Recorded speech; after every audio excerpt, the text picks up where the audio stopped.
ஏங்க இந்த சமூக நீதி பத்தி தயவு செய்து யாராவது பேசினா அந்த கடுங்கோம் என்ன ஒரு செல்போன் காணாம போச்சுன்னா கம்ப்ளைண்ட் கொடுக்குறீங்க, கார் காணாம போச்சுன்னா கம்ப்ளைண்ட் கொடுக்குறீங்க, உங்க செருப்பு காணாம போச்சுன்னா ஸ்டேஷன்ல போய் கம்ப்ளைண்ட் கொடுக்குறீங்க. அந்த வழக்கெல்லாம் எடுத்துக்கிறீங்கல்ல. பெத்தவங்க கஷ்டப்பட்டு ஒரு பிள்ளையை பெத்தாங்கன்னா அந்த பிள்ளை காணாம போகுது, அந்த பிள்ளை ஒருத்தர் தூக்கிட்டு போறோம்னா அதுக்கு என்னங்க பாதுகாப்பு? அந்த சமூக நீதி போராளிகள் எல்லாருமே தயவு செஞ்சு தான் குடும்பத்துல ஒரு சுயமரியாதை கல்யாணம் தம் மகளுக்கு பண்ணிட்டு அடுத்தவன் மகளுக்கு பண்ணா ரொம்ப சிறப்பு. ஒரு நாடக காதலை எதுக்குறதால என்ன ஒரு சாதி வெறியன்னு சொன்னீங்கன்னா கையெடுத்து கும்பிட்றேன். ஆமா, நான் சாதி வெறியன் தான் சொல்லிக்கலாம், தப்பு கிடையாது. நான் தான்டா எங்க அண்ணனுக்கு செய்வேன், நான் செய்யறேன்டா. நீ என்ன திருமணம் பண்ண, உன் வீட்டுல யாருக்கு என்ன திருமணம் பண்ண, நீ என்ன ஜாதி, அப்போதான் நீ இந்த ஜாதிக்காரனுக்கு துணை நிற்கணும், அப்போ நீ இந்த ஜாதிக்காரனுக்கெல்லாம் எதிராக தான் நிற்கணும். அதெல்லாம் நீங்கள் யார் சொல்கிறதுக்கு? நீங்கள் காதலிச்சு கல்யாணம் பண்ண பொண்ணை டைவர்ஸ் பண்ணி அதுக்கப்புறம் இன்னொரு கல்யாணம் பண்ணி அதுக்கப்புறம் ரெண்டாவது கல்யாணம் பொண்ணையும் டைவர்ஸ் பண்ணிவிட்டு அதுக்கப்புறம் சும்மா இருந்துருப்பாருன்னு நினைக்காதீங்க. அதுக்கப்புறம் டைவர்ஸ் பண்ண பொண்ணையும் மறுபடியும் கல்யாணம் பண்ணி அப்படி வாழ்க்கையை ஓட்டிக்கிட்டு இருக்காரு. இதுக்கப்புறம் அவர் என்ன நிலைப்பாட்டில் இருப்பாருன்னு தெரியல. இதோட நிப்பாட்டிக்கலாம், வயசாயிருச்சுன்னு நினைக்கிறாரா, இல்லை மறுபடியும் ஏதாவது ட்ரை பண்ணலாம் அப்படின்னு நினச்சிட்டு இருக்காரான்னு தெரியல. தமிழ்நாட்டை காக்கிறதுக்காக மட்டுமே இருக்கிற 2 விஷயம்தான் திராவிடமும் விடுதலை சிறுத்தைகளும். பொண்ணும் மண்ணும் ஒன்று, பொண்ணும் செருப்பும் ஒன்று, பொண்ணும் செல்ஃபோனும் ஒன்று. வசனக்கி ரஞ்சித் அண்ணனே எங்க என்ன சொல்கிறாரு, என்னங்க சாதி சாதி, இங்கே அம்மா தாங்க உயர்ந்த சாதி, தாய் தாங்க உயர்ந்த சாதி. நான் ஒரு குறிப்பிட்ட ஜாதிக்குள்ள இருக்கிற தாயை சொல்லலைங்க, தாயினாலே உயர்ந்த ஜாதி தாங்க. அப்பா அம்மா சம்மதம் கேட்க போன இடங்கள்லாம் அப்பனே பொண்ணை வெட்டியிருக்கான், அப்பனே பையனை வெட்டியிருக்கான், அப்பனே பொண்ணை கொளுத்தி கொண்டு இருக்கான். என் வாழ்க்கையை நான் பிடிச்சி போகிறேன், அதை எதிர்த்து நீ என்னையே வெட்டி கொள்வேன்னா உங்ககிட்ட நான் என்ன சமாதான மயிறு பேச முடியும்? உங்ககிட்ட படையப்பா படத்தில் சிவாஜி பேசினார் பார்த்தீங்களா, ஆமாண்டா நீ கூத்தியாளுக்கு தான் பிறந்த அப்படின்னு, ஆமாண்டா நான் ஜாதி வெறியன் தான், ஆமாண்டா நீ கூத்தியாளுக்கு தான் பிறந்த அப்படிங்கிற மாதிரி இது 2 தான் எனக்கு லிங்க் ஆச்சு. இல்லை நீ சோறு திங்க வேற ஏதாவது வேலை பாரு, சமூகத்தை நாசப்படுத்திட்டு நீ சோறு தின்னாத, வயிறு வளர்க்காத. அரசியல் வெங்காயம் பார்வையாளர்களான நண்பர்களுக்கும் தோழர்களுக்கும் வணக்கம். நம்ம அண்ணன் பசுனக்கி ரஞ்சித் ப்ரெஸ் மீட் கொடுத்துருந்தாரு இல்லையா, அவரோட படம் ரிலீஸ் தேதி அறிவித்து அந்த ப்ரெஸ் மீட் குறித்து தான் இன்றைக்கி பேச போகிறோம். இப்போ நம்ம அவரோட ப்ரெஸ் மீட் குறித்து பேசுகிறதுக்கு முன்னாடி ஒரு விஷயத்த சொல்லுவோம். ஆண்ட பரம்பரைகள்னு நினச்சிக்கிட்டு இருக்கிற, இல்லை இந்த மாதிரியான ஆட்கள்லாம் நம்ம சாதிக்கான படத்தை எடுக்கிறாங்க, இவங்களெல்லாம் நாம் தான் ஆதரிக்கணும் அப்படின்னு நினச்சிட்டு இருக்கிற இளைஞர்கள் யாராக இருந்தாலும் அவங்களுக்கு நம்ம ஒன்று சொல்லிக்க விரும்புகிறோம். என்னென்னா, இவங்க மாதிரி ஆட்கள் இந்த படங்களை எடுக்கிறதுக்கு காரணம் நம்ம சாதிக்கான படங்களை எடுத்துடணும், நம்ம ஜாதிக்காரன் ஒருத்த மேலே வந்துடணும் அப்படிங்கிறதுக்கான காரணம்லாம் கிடையாது. திறமை இல்லாமல் தங்களை இந்த காலத்துக்கான சினிமாவில் நிலைநிறுத்திக்க அவங்கக்கிட்ட அந்த திறமையை வளர்த்துக்க முடியாத காரணத்தினால தங்களுக்கான மினிமம் கேரண்டியை அதை உறுதிப்படுத்திக்கிட்டு தங்க பாக்கெட்டை நிரப்பிக்கிறதுக்காக மட்டுமே நம்மளை பயன்படுத்திக்கலாம். நீங்கள் வேணால் யோசிச்சு பாருங்கள், ஆண்ட பரம்பரை இவங்களுக்காக படம் எடுத்திருக்கோம், நாடக காதல் படம் எடுத்த எவனுமே யாருமே இடஒதுக்கீடு வரலாறு நான் படமாக எடுத்திருக்கேன், இடஒதுக்கீடு நம்ம சாதிக்கு எத்தனை பர்சன்டேஜ் இருக்குது, நாம் எதுக்காக போராடுறோம் அப்படிங்கிறத ஒரு படமாக நான் இயக்கி மக்கள்கிட்ட நம்ம சாதி மக்கள்கிட்ட கொண்டு போய் சேர்க்க முயற்சி பண்ணியிருக்கேன் அப்படின்னு சொல்லிட்டு இந்த நபர்கள்லாம் யாருமே அந்த மாதிரியான படங்கள் எடுக்க மாட்டாங்க. நீங்கள்லாம் எதுக்கு ஈஸியாக ட்ரிக்கர் ஆவீங்க, எதுக்கு உணர்ச்சி வசப்படுவீங்க, எதுக்கு கொந்தளிப்பீங்க, தூண்டி விட்டு தங்க வயிறை வளர்க்கறதுக்கான எல்லா டெக்னிக்கையும் தெரிஞ்சுக்கிட்டு அந்த திசையில படத்தை எடுத்துக்கிட்டு அந்த திசையிலேயே விளம்பரத்தையும் பண்ணிக்கிட்டு சுத்திட்டு இருக்கிற நபர்கள் தான் இவங்க. அதனால இவங்க எடுக்கிற படங்கள் எல்லாம் மினிமம் கேரண்டி படம் அப்படிங்கிறத தாண்டி வேற ஒன்றும் கிடையாது. அதாவது ஜாதி மூலமா பாக்கெட்டை ரொப்பிக்கிற படம் அப்படிங்கிறத தாண்டி வேற ஒன்றும் கிடையாது. அந்த மனநிலைக்கு முதல்ல நீங்க வாங்க. இவங்க ஏதோ நமக்கு தியாகம் செய்யறாங்க, நம்ம ஜாதிக்காக ஒரு படத்தை எடுத்து இவங்க அவமானப்பட்டுக்கிட்டு இருக்காங்க அப்படிங்கிற சிந்தனையிலலாம் இருக்காதீங்க. இதை தெளிவாக முதல்ல புரிஞ்சுக்குங்க. இப்போ நம்ம அண்ணன் பசுனக்கியோட ப்ரெஸ் மீட்டை பற்றி பேசுவோம். அண்ணன் அவ்வளோ உலக அரசியலும் உள்ளூர் அரசியல்லாம் அந்த ப்ரெஸ் மீட்டில் பேசிவிட்டாப்புல. எனக்கே பார்த்து பெரிய ஆச்சரியமாக போச்சு, ஏடா இது நம்ம அண்ணனுக்கு இவ்வளோ அறிவா அப்படின்னு சொல்லிட்டு. அதனால தான் நாம் பேசணும்டா அண்ணனுக்காக ஒரு வீடியோ அப்படின்னு சொல்லிட்டு நான் தானே எங்கள் அண்ணனுக்கு செய்வேன், நான் செய்கிறேன்டா அப்படின்னு சொல்லிட்டு நம்ம வீடியோ பண்ண வந்துட்டோம். இப்போ அண்ணனோட பட டைட்டில் இருந்தே வருவோம். என்னென்னா கவுண்டம்பாளையம் அப்படின்னு பேர் வச்சிருக்காரு, குழந்தை கேர் ஆஃப் கவுண்டம்பாளையம் அப்படின்னு. அந்த பேர் கேட்கும்போது அண்ணன் என்ன சொல்கிறார், நான் கவுண்டம்பாளையம் பேர் வச்சதுனாலே என்ன ஜாதி வெறியன் அப்படிங்கிறாங்க, ஜாதி படம் எடுக்கிறாங்கிறாங்க. கவுண்டம்பாளையங்கிறது தமிழ்நாட்டில் இருக்கிற ஒரு சட்டமன்ற தொகுதியோட பேருங்க. தமிழ்நாட்டில் எத்தனையோ ஊர்களுக்கு பேர் கவுண்டம்பாளையம் இருக்கு. அதனால இதை போய் நான் இந்த பேர் வச்சதுனாலே என்ன ஜாதி படம் எடுத்திருக்கேன், ஜாதி வெறியன் அப்படிங்கிறாங்க அப்படின்னு சொல்லி முட்டு கொடுக்க வர்றார். அதுக்கப்புறம் உடனே அடுத்த கேள்விக்கு எங்கே போகிறாருன்னா, இந்த படம் எப்படியான படம் அப்படின்னா, நாடக காதலுக்கு எதிரான படம் அப்படின்னு சொல்கிறார். இப்போ கவுண்டம்பாளையன்னா சாதி படம் இல்லைன்னு முட்டு கொடுத்தான்னா, படம் என்ன படம்னா நாடக காதல் படம் அப்படிங்கிறார். இதுக்கு பருத்தி மூட்டை குடோன்லேயே இருந்திருக்கலாமேண்ணே நீங்கள். அதுக்கு இது கவுண்டம்பாளையங்கிறது ஜாதி பேர் தான், ஜாதி பேரை வச்சு தான் நான் படம் எடுத்திருக்கேன்னு நீ சொல்லிட்டு போயிடலாமேண்ணே. அதுக்கப்புறம் பத்திரிகையாளர்கள் நாடக காதலுங்கிறீங்க, காதலுக்கு எதிராக பேசுகிறீங்க, அப்படி இங்கே தமிழ்நாட்டில் இதை எதிர்த்து தானே தொடர்ந்து களமாடிக்கிட்டு இருக்காங்க, சமூக நீதி பேசுகிறாங்க அப்படின்னு கேட்டதுன்னே, சமூக நீதியா? சமூக நீதினா என்னங்க? அதெல்லாம் அதை பற்றிலாம் என்கிட்ட பேசாதீங்க, எனக்கு கெட்ட கோவம் வந்துவிடும். ஆமாம், அதை பற்றிலாம் பேசாதீங்க தங்கம், பசுனைக்கு தங்கம், நான் சமூக நீதி பற்றிலாம் பேசாதீங்க அப்படிங்கிறாரு. ஏன் அப்படின்னா, சமூக நீதின்னு பேசுகிறவங்களையே இவருக்கு பிடிக்காதான். அப்போ நம்ம டாக்டர் ராமதாஸும் சமூக நீதிங்கிற வார்த்தையை பேசுகிறாரு, நம்ம பாமக தலைவர் அன்புமணி ராமதாஸும் சமூக நீதிங்கிறத பேசுகிறாரு. அப்போ இவங்களையும் நீங்கள் தீவிரமாக எதிர்க்கிறீங்களா பசுனக்கு என்ன? அப்போ நீங்கள் வீராதி வீரன் தான், அப்புறம் ஏன் நீங்கள் பாட்டாளி மக்கள் கட்சியில் கொஞ்ச நாள் இருந்தீங்க? ஓ, இதனால தான் சமூக நீதிங்கிற வார்த்தையை அவங்க பேசுகிறாங்கிறதுனால தான் அந்த கட்சி விட்டு வெளியே வந்துட்டீங்களோ? இருக்கலாம். சமூக நீதினு பேசினாலே கொந்தளிச்சிட்டார் அண்ணன் கொஞ்ச நேரத்துக்குள்ள. அதுக்கு உதாரணமாக என்ன சொல்கிறாருன்னா, காதல் நாங்கள் திருமணம் பண்ணி வைக்கிறோம் அப்படின்னு சொல்லிட்டு எல்லாம் அநியாயம் பண்ணுறாங்க, கட்ட பஞ்சாயத்து பண்ணுறாங்க. சமீபத்தில் கூட திருநெல்வேலியில் பாருங்கள் ஒரு சம்பவம் நடந்துச்சு அப்படின்னாரு. எனக்கும் என்னடா இது, நாம் சரியாக செய்தியை கவனிக்காம விட்டோமா? திருநெல்வேலியில் ஒரு நாடக காதல் நடந்துருச்சு, பிரச்சனை ஆச்சு அப்படிங்கிறாரு அப்படின்னு எனக்கு டக்குன்னு கொஞ்சம் நேரத்தில் ஏதோ செய்தியை நம்ம கவனிக்காம விட்டுருக்கோமே அப்படின்னு நினச்சேன். அப்புறம் பார்த்தா அந்த கம்யூனிஸ்ட் ஆஃபீஸில் ஒரு சாதி மறுப்பு திருமணத்தை பண்ணி வச்சாங்க, நாம் கூட ஒரு வீடியோ போட்டிருந்தோம். அதை சொல்கிறார். அட பாவி அண்ணன், பசுனக்கி அண்ணன், இதை போய் சொல்லிக்கிட்டு இருக்கே அப்படின்னு தோணுச்சு. அதாவது மேஜரான ஒரு பையனையும் பொண்ணையும் ஊரில் எதிர்ப்பு இருக்குது, பெற்றவங்க கிட்ட எதிர்ப்பு இருக்குது, மெச்சூர்டான பசங்க எதிர்ப்பு இருக்குது, எங்களுக்கு பாதுகாப்பு கொடுங்க, திருமணம் பண்ணி வைங்கன்னு அவங்க அடைக்கலம் கேட்டு வந்தவங்கள அவங்களுக்கு தார்மீக ரீதியில் பாதுகாப்பு கொடுத்து அவங்க பாதுகாப்பை உறுதி பண்ணி அவங்களுக்கு திருமணத்தை செஞ்சு வச்சது நாடக காதலாங்க. அவங்க யார் கூட வாழணும் தேர்ந்தெடுக்கிறது அவங்களோட விருப்பம், எனக்கு யார் கூட வாழ வேணான்னு தேர்ந்தெடுக்கிறதும் அவங்களோட விருப்பம். அதை போயிட்டு ஜாதி மட்டும் மாறி இருக்கு அப்படிங்கிறதுனாலயே அது நாடக காதல்ன்ட்டாரு நம்ம பசுனக்கு என்ன. அந்த காதலில் வேற எந்த பிரச்சனையும் இல்லை. அப்படியே பெண்ணு அப்படியே பெரிய கோட்டீஸ்வரர் ரோல்ஸ் ராய்ஸ் வச்சிருக்கிற வீடும் கிடையாது, பையன் வீடு அப்படியே பரம ஏழை கஞ்சிக்கு வழி இல்லாதவங்களும் கிடையாது. எல்லாம் கிட்டத்தட்ட ஒரே பொருளாதார நிலை கொண்டவங்க தான். இந்த தமிழ்நாட்டை பொறுத்த வரைக்கும் ஆண்ட பரம்பரைன்னு சொல்லிக்கிற வன்னிய மக்கள், மற்ற சாதிகளும் சரி, தாழ்த்தப்பட்ட ஒடுக்கப்பட்ட மக்களும் சரி, கிட்டத்தட்ட ஒரே மாதிரியான பொருளாதார நிலையில தான் வாழ்ந்துகிட்டு இருக்காங்க. இதை தலித் மக்கள்லையும் கொஞ்சம் வசதியானவங்களும் இருக்காங்க, ரொம்ப ஏழ்மை நிலையில இருக்கிறவங்களும் இருக்காங்க. ஆண்ட பரம்பரைன்னு சொல்லிக்கிற வன்னிய மக்கள்லையும் மற்ற ஆண்ட பரம்பரைன்னு சொல்லிக்கிற மற்ற எந்த சாதியாக இருந்தாலும் அதுலேயும் ஓரளவுக்கு வசதியாக இருக்கிறவங்களும் இருக்காங்க, ஏழ்மையில் இருக்கிறவங்களும் இருக்காங்க. இங்கே வசதின்னு நம்ம குறிப்பிடுறதெல்லாம் அப்படியே ஏதோ உச்சத்தில் ஏறி நின்று நிமிஷத்துக்கு 1 லட்ச ரூபா செலவு பண்ணுற அளவுக்கெல்லாம் இல்லை. ஓரளவுக்கு தேவைகளை பூர்த்தி செய்கிற அளவுக்கு தான் இவங்க எங்கே எல்லாருமே இருக்காங்க. ஏன்னா யாரும் பெரிய பெரிய பொறுப்புகளில் பதவிகள் எல்லாம் இல்லை. எடுத்துக்காட்டுக்கு உயர் நீதிமன்றம், உச்ச நீதிமன்றம்லாம் எடுத்துங்க, அந்த மாதிரி பதவிகள் எல்லாம் இந்த 2 சமூகத்திலிருந்து யாரும் இல்லை. ஒரு கம்யூனிட்டி தான் ஆக்கிரமிச்சுக்கிட்டு இருக்கு. அப்படி இருக்கும்போது இங்கே அப்படியே பெரிய பணத்தை பார்த்து யாரும் நாடக காதல் பண்ணிடல. அங்கே 2 சாதியை மறுத்து திருமணம் பண்ணிட்டாங்கங்கிற ஒரு செய்தியை வச்சு அண்ணன் அதை நாடக காதல் பில்டப் பண்ணிட்டார்.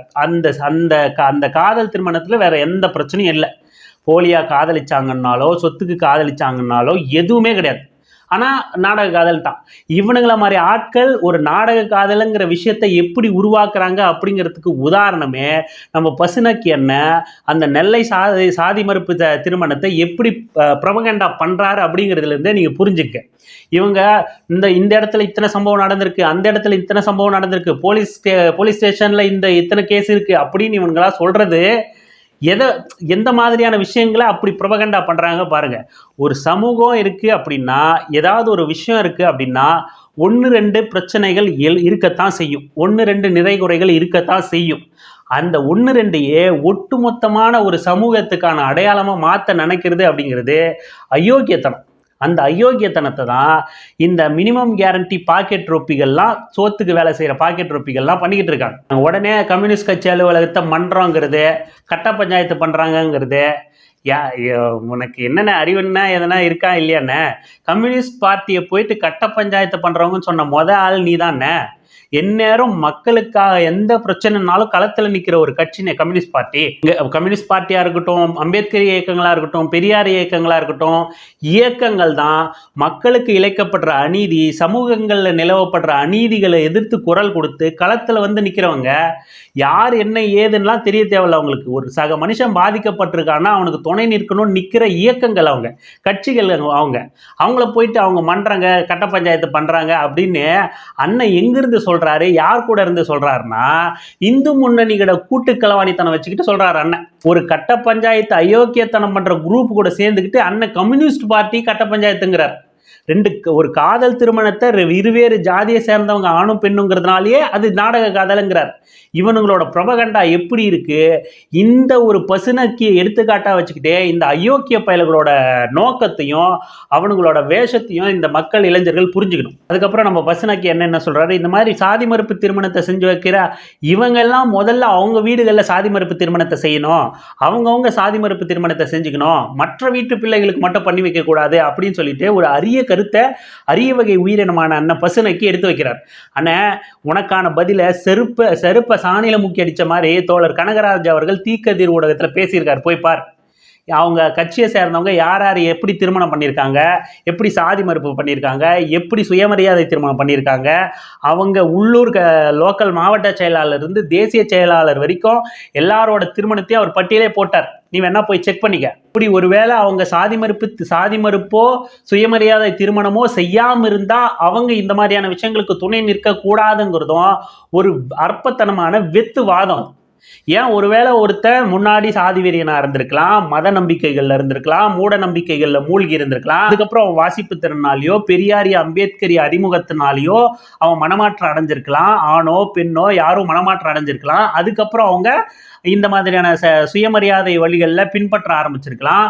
அப்போ அவங்க இந்த சுயமரியாதை சாதி மறுப்பு திருமணங்களுக்கு அவங்க வந்து துணை நிற்கக்கூடாதா? நீ என்ன திருமணம் பண்ண, உன் வீட்டில் யாருக்கு என்ன திருமணம் பண்ண, நீ என்ன ஜாதி, அப்போதான் நீ இந்த ஜாதிக்காரனுக்கு துணை நிற்கணும், அப்போ நீ இந்த ஜாதிக்காரனுக்கெல்லாம் எதிராக தான் நிற்கணும். அதெல்லாம் நீங்கள் யார் சொல்கிறதுக்கு? நீங்கள் இருக்கிறவனை எல்லாம் குற்றவாளியாக்கிட்டு நீங்கள் தான் யோக்கியமானு காட்டிக்க முயற்சி பண்ணுறீங்களா? இவ்வளோ பாயிண்டாக பேசுகிறாரு அண்ணன். யாருன்னு தெரியுமா மக்களே உங்களுக்கு? அண்ணன் என்னன்னா, நம்ம 50 வயசுக்கு மேலே நம்ம நாடக காதலுக்கு எதிராக புரட்சி பண்ண போகிறோம் அப்படிங்கிறதுனால கல்யாணமே பண்ணாமல் வாழ்ந்துக்கிட்டு இருக்கிற ஒரு மனிதர், மகா சித்தர். அதனால தான் இன்றைக்கி நாடக காதலை எதிர்த்து போராடிக்கிட்டு இருக்காரு அப்படின்னு நீங்கள் நினச்சிங்கன்னு வச்சுக்கோங்க. அதுதான் இல்லை. அண்ணன் கிட்டத்தட்ட 26-27 வருஷத்துக்கு முன்னாடியே நாடக காதல் பண்ணவர். நாடக காதல் பண்ணி 25 வருஷத்துக்கு முன்னாடியே கல்யாணம் பண்ணிட்டார். கல்யாணம் பண்ணி சந்தோஷமாக வாழ்ந்துட்டு இருந்தாருன்னு நினைக்காதீங்க.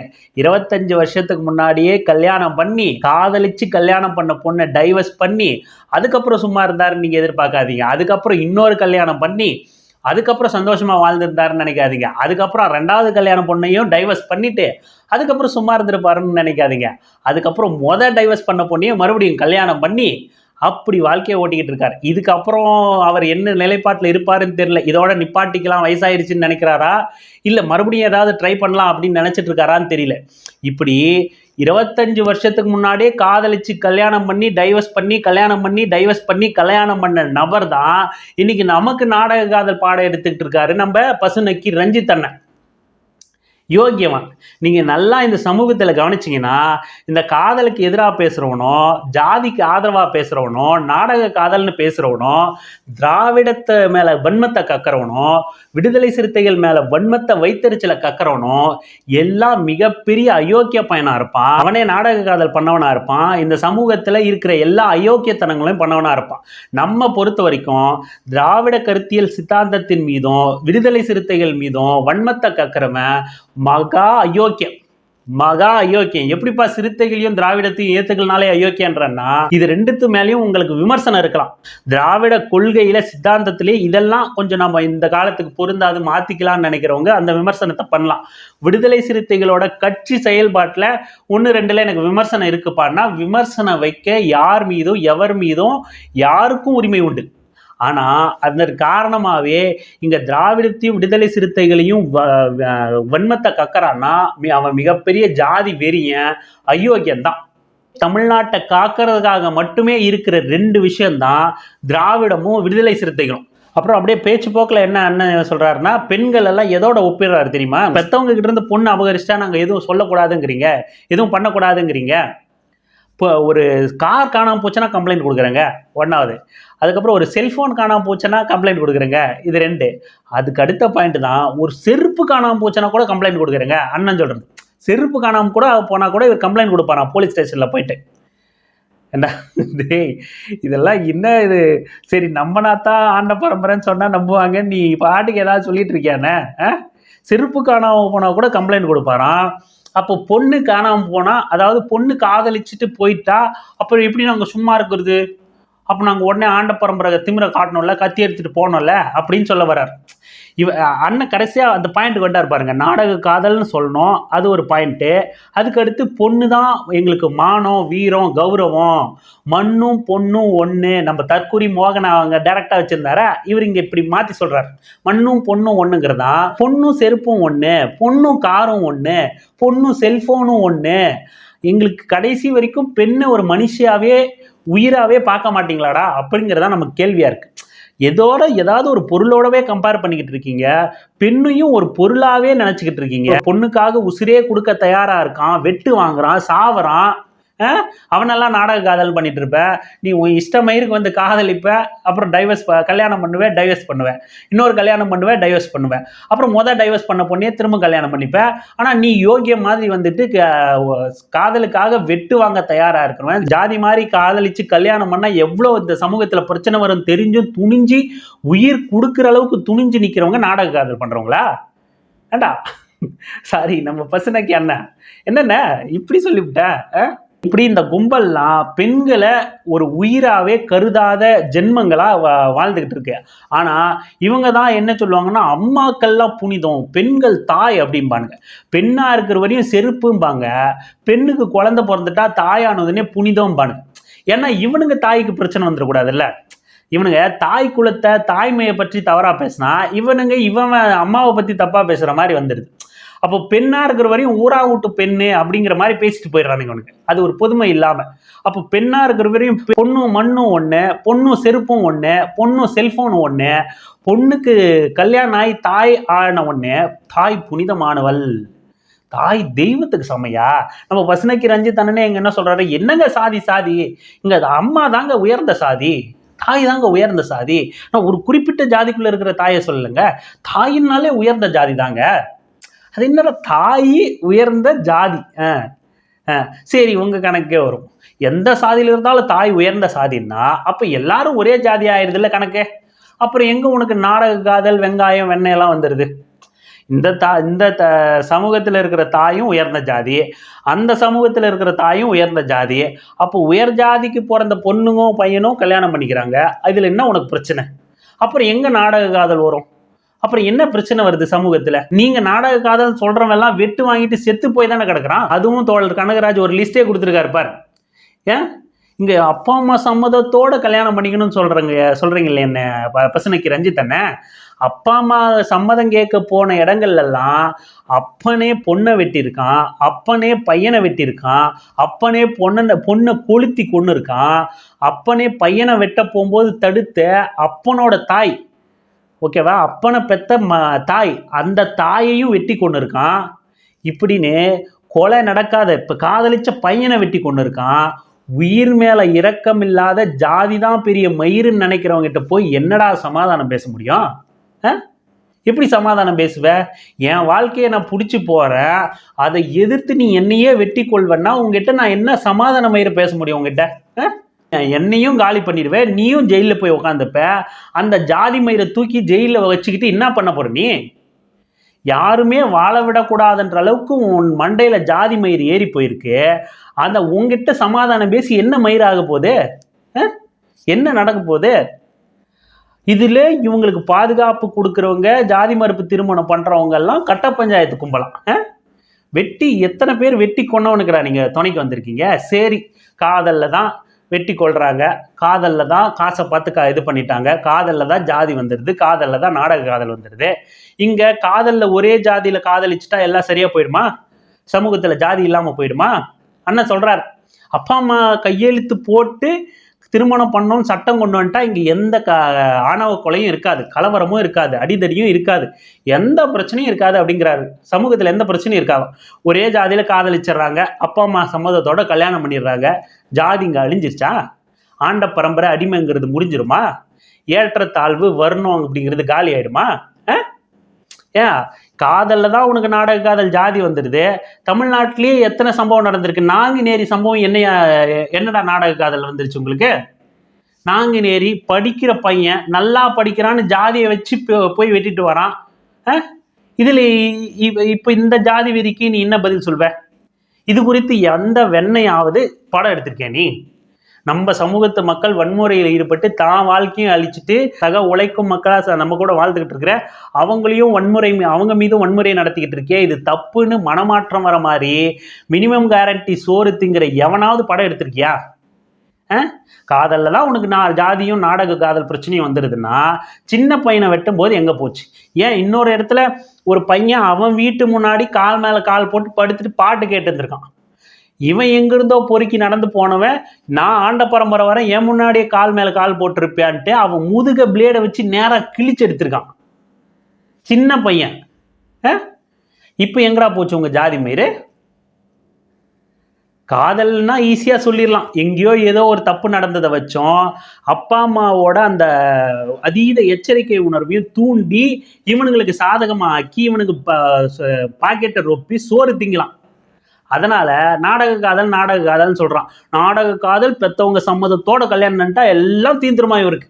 அப்போ இங்கே நாங்குநேரி கிடையாது, நாங்குநேரி பிரச்சனை கிடையாது, பையனை முதுக கிழிச்சது கிடையாது, இரட்டை குவளை முறை கிடையாது, வேங்கை வயல் குடிக்கிற தண்ணியில் கலந்தானே. என்ன எதுக்கிட்ட கலந்தான்? யார் காதலிச்சிட்டாங்கன்னு கலந்தான்? குடிக்கிற தண்ணியில் பேண்டுட்டு வந்திருக்கான். யார் காதலிச்சாங்க, என்ன பிரச்சனைன்னு போய் பண்ணிட்டு வந்தான்? சொல்லு. இதுக்கு என்ன பதில் சொல்ற நீ? சமூகத்தில் ஜாதி மறுப்பு காதலிச்சாங்கன்னு பாதுகாப்பு கேட்டு வந்தாலும் திருமணம் பண்ணி வைக்கிறது கம்யூனிஸ்டுகள் தான், திராவிட இயக்கங்கள் தான், பெரியாரிஸ்டுகள் தான். அங்கே குடிக்கிற தண்ணியில் மலம் கலந்துட்டாங்கன்னு கலந்தவனுக்கு எதிராக போராடுறதும் கம்யூனிஸ்டுகள் தான், திராவிட இயக்கங்கள் தான், பெரியாரிஸ்டுகள் தான். நாங்குநேரியில் பையனை வெட்டினாலும் போராடுறாங்க விடுதலை சிறுத்தைகள், பெரியாரிஸ்டுகள், அம்பேத்கரிஸ்டுகள் எல்லாம். பையன் முதுக கிழிச்சாலும் போராடுறாங்க, காதலுக்கும் ஆதரவு தராங்க. உங்களை மாதிரி அயோக்கியத்தனமாக நாடக காதல்னு சோறு தின்னுட்டு மற்ற ஜாதி பிரச்சனைக்கெல்லாம் ஓடி ஒளிஞ்சிக்கிட்டு இல்லை. பெண்களை இப்படி மதிக்கிற நம்ம பசனைக்கு அண்ணன் தான் என்ன சொல்கிறாருன்னா, பெற்றவர்களுக்காக நிற்கிறது தப்புன்னா, பெற்றவர்களுக்காக பேசுறது ஜாதி வெறின்னா, ஆமாங்க நான் ஜாதி வெறியன் தாங்க பெருமையாக சொல்கிறேன் அப்படின்னு. எனக்கு அந்த வார்த்தை கேட்டதுன்னே டக்குன்னு ஒரு சினிமா டைலாக் தான் வந்து ஞாபகம் வந்துச்சு. படையப்பா படத்தில் சிவாஜி பேசினார் பார்த்தீங்களா, ஆமாண்டா நீ கூத்தி ஆளுக்கு தான் போகிறது அப்படின்னு. நமக்கு அந்த வசனத்தில் உடன்பாடு இல்லை. டக்குன்னு இவர் பேசுனதையும் அதுவும் தான் எனக்கு லிங்க் ஆச்சு, மைண்டில் வந்துச்சு. ஆமாண்டா நான் ஜாதி வெறியன் தான், ஆமாண்டா நீ கூத்தியாளுக்கு தான் பிறந்த அப்படிங்கிற மாதிரி இது ரெண்டும் தான் எனக்கு லிங்க் ஆச்சு. கேவலமாக இருக்கு. பசனுக்கு என்ன, நீ கேவலம்தான் அப்படின்னு நீ ஒத்துக்கிற. நான் கேவலமானவன் தான், கேவலம்தான், இருந்தாலும் எனக்கு சோறு போட்டுருங்க, என் படத்தை டிக்கெட் வாங்கி பார்த்துருங்க, என் பாக்கெட்டை ரொப்பிடுங்கன்னு கேட்குற. சமூகத்தை பால்படுத்திட்டு நாசப்படுத்திட்டு நீ சோறு தின்னு ஒரு பிரயோஜனம் இல்லைண்ணே. பசனுக்கு என்ன, நீ சோறு தின்னு ஒரு பிரயோஜனம் இல்லை. நீ சோறு திங்க வேற ஏதாவது வேலை பாரு. சமூகத்தை நாசப்படுத்திட்டு நீ சோறு தின்னாத, வயிறு வளர்க்காத. இந்த மாதிரியான ஜாதி வெறியர்களை தொடர்ந்து அம்பலப்படுத்துவோம். தொடர்ந்து இணைந்திருங்கள் அரசியல் வெங்காயம் சேனலுடன். நன்றி, வணக்கம்.